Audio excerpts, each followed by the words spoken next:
തകർന്നും നുറുങ്ങിയും ഉള്ള ഹൃദയത്തിൽ നിന്ന് ഉയരുന്ന പ്രാർത്ഥനകൾക്ക് ദൈവം പലപ്പോഴും മറുപടി നൽകുന്നുണ്ട്. മരണത്തിൽ നിന്ന് രക്ഷപ്പെടുവാനുള്ള മനുഷ്യൻ്റെ പരിശ്രമങ്ങൾ പരാജയപ്പെടുമ്പോൾ അവൻ നിസ്സഹായനായി നിന്ന് ചങ്കുപൊട്ടി ദൈവമേ എന്നെ ഓർക്കണമേ എന്ന് നിലവിളിക്കാറുണ്ട്. ദൈവം അങ്ങനെയുള്ളവരുടെ പ്രാർത്ഥനകൾക്ക് മറുപടി കൊടുക്കുന്നതായി തിരുവെഴുത്തിൽ നാം കാണുന്നു.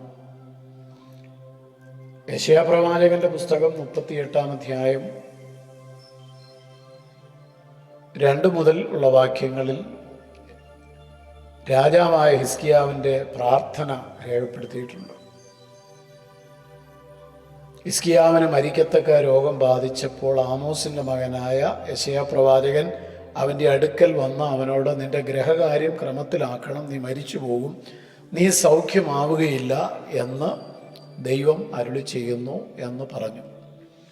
ആ സമയത്ത് ഹിസ്കിയാവ് മുഖം ചുവരിന് നേരെ തിരിച്ച് ദൈവത്തോട് പ്രാർത്ഥിച്ച് പറഞ്ഞത്, അയ്യോ എൻ്റെ ദൈവമായ കർത്താവേ, ഞാൻ വിശ്വസ്തയോടും ഏകാഗ്രഹൃദയത്തോടും തിരുമുമ്പിൽ നടന്ന് നന്മയായത് ചെയ്തിരിക്കുന്നു എന്ന് ഓർക്കണമേ എന്ന് പറഞ്ഞ് പൊട്ടിക്കരഞ്ഞു. വിശ്വസ്തയോടും ഏകാഗ്രഹൃദയത്തോടും ദൈവത്തിൻ്റെ മുമ്പാകെ നടന്ന് നന്മ ചെയ്യുന്ന ഒരു മനുഷ്യൻ, ആ മനുഷ്യൻ പെട്ടെന്ന് മരിക്കത്തക്ക രോഗം ബാധിച്ചവനായിട്ട് മാറി. ആ സന്ദർഭത്തിലാണ് പൊട്ടിക്കരഞ്ഞുകൊണ്ടുള്ള പ്രാർത്ഥന ഹിസ്കിയാവിൽ നിന്ന് ഉയരുന്നത്. ഹിസ്കിയാ രാജാവ് കരഞ്ഞുകൊണ്ട് പറഞ്ഞത്, വിശ്വസ്തയോടും ഏകാഗ്രഹൃദയത്തോടും ദൈവത്തിന് പ്രസാദകരമായത് ചെയ്ത കാര്യങ്ങൾ ഓർക്കണമേ എന്നായിരുന്നു. ഹിസ്കിയാവിനെ കുറിച്ച് ദൈവത്തിന് ഓർക്കുവാൻ ഒരുപാട് കാര്യങ്ങൾ ഉണ്ടായിരുന്നു. നമ്മെക്കുറിച്ച് ഓർക്കുവാൻ നാം ദൈവസന്നിധിയിൽ ചെയ്ത കാര്യങ്ങൾ എന്തെങ്കിലും ഉണ്ടോ എന്ന് പരിശോധിക്കുന്നത് നല്ലതാണ്. ദൈവം നമ്മെ ഓർക്കുമ്പോൾ നാം ദൈവത്തിന് വേണ്ടി ചെയ്തതും ദൈവം മുമ്പാകെ വിശ്വസ്തയോടെ നടന്നതും ഒക്കെ ദൈവത്തിന് ഓർക്കുവാനായിട്ട് കഴിഞ്ഞാൽ അത് വളരെ അനുഗ്രഹമാണ്.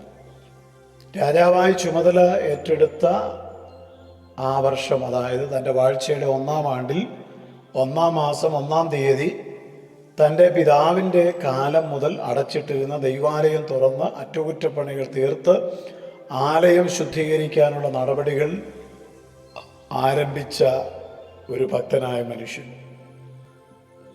ദീർഘകാലമായി മുടങ്ങിക്കിടന്ന ദൈവാരാധന പുനരാരംഭിച്ചു.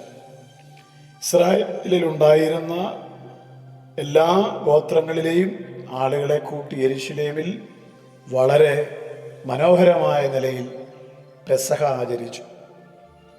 ശലോമോന് ശേഷം നടന്നിട്ടുള്ളതിൽ ഏറ്റവും ശ്രേഷ്ഠമായതും ദൈവത്തിന് പ്രസാദകരമായതുമായ പെസഹ, ആ പെരുന്നാൾ ഹിസ്കിയാ രാജാവിൻ്റെ കാലത്താണ് ആചരിച്ചത്.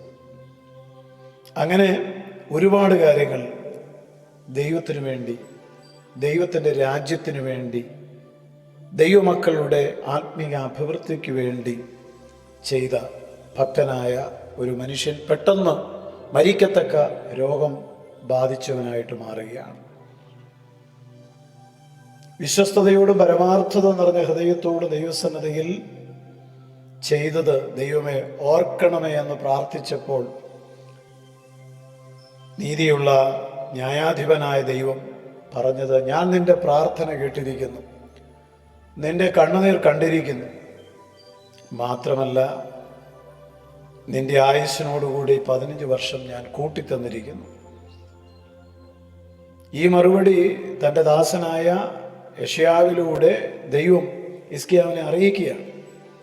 മരണത്തിൻ്റെ കൂരിരുൾ താഴ്വരയിൽ ദൈവമേ എന്നെ ഓർക്കണമേ എന്ന് അനേകർ പ്രാർത്ഥിക്കുന്നു. നല്ലത് തന്നെയാണ്. എന്നാൽ നിസ്സഹായ അവസ്ഥയിൽ ദൈവത്തിൻ്റെ മുമ്പാകെ പൊട്ടിക്കരഞ്ഞ് പ്രാർത്ഥിക്കുമ്പോൾ ദൈവത്തിന് നമ്മെക്കുറിച്ച് ഓർക്കുവാനായിട്ട് എന്തുണ്ടാവും? നാം ചെയ്ത ഏതെങ്കിലും കാര്യങ്ങൾ അവിടെ രേഖപ്പെടുത്തിയിട്ടുണ്ടാകുമോ? ദൈവത്തിൻ്റെ പുസ്തകത്തിൽ, സ്മരണയുടെ പുസ്തകത്തിൽ ദൈവത്തിന് ഓർക്കുവാൻ തക്കവണ്ണം നാം ദൈവമേൽപ്പിച്ച കാര്യങ്ങൾ വിശ്വസ്തയോടെ ചെയ്യുന്നവരാണ്. ഒരു പ്രതിസന്ധി വരുമ്പോൾ ദൈവം നമ്മളെ ഓർക്കണം എങ്കിൽ പ്രതിസന്ധിക്ക് മുമ്പുള്ള നമ്മുടെ ജീവിത യാത്രയിൽ വിശ്വസ്തയോടും ഏകാഗ്രതയോടും ദൈവത്തെ സേവിക്കുവാൻ കഴിഞ്ഞു എന്നുള്ള ഒരു പ്രാഗൽഭ്യം നമുക്കുണ്ടായിരിക്കണം. പലരും കൂരിരുൾ താഴ്വരയിൽ, മരണനിഴലിൻ്റെ താഴ്വരയിൽ ദൈവത്തെ വിളിക്കാറുണ്ടെങ്കിലും ഉത്തരം ലഭിക്കാൻ കഴിയാതെ നിരാശപ്പെട്ടു പോകുന്നത് കാണാറുണ്ട്.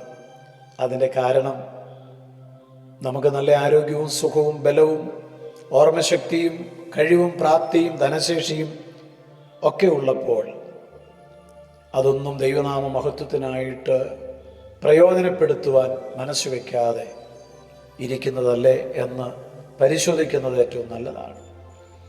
ആരോഗ്യമുള്ള സമയത്ത് ദൈവത്തിനു വേണ്ടി നിന്നാൽ, ധനശേഷിയുള്ള സമയത്ത് പ്രാപ്തി പോലെ പ്രാപ്തിക്ക് മീതെ ദൈവത്തിന് കൊടുത്താൽ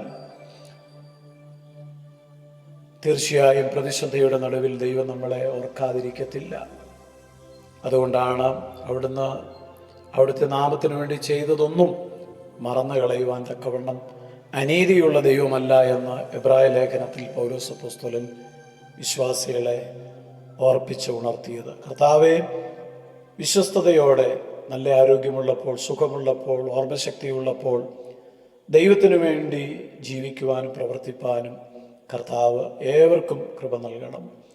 ദൈവം ഞങ്ങളെ ഓർക്കത്തക്ക നിലയിൽ ഞങ്ങളുടെ പ്രവൃത്തികൾ സ്മരണയുടെ പുസ്തകത്തിൽ അവിടുന്ന് രേഖപ്പെടുത്തണം എന്ന് പ്രാർത്ഥിക്കുന്നു. യേശു ക്രിസ്തു നാമത്തിൽ തന്നെ ആമേൻ.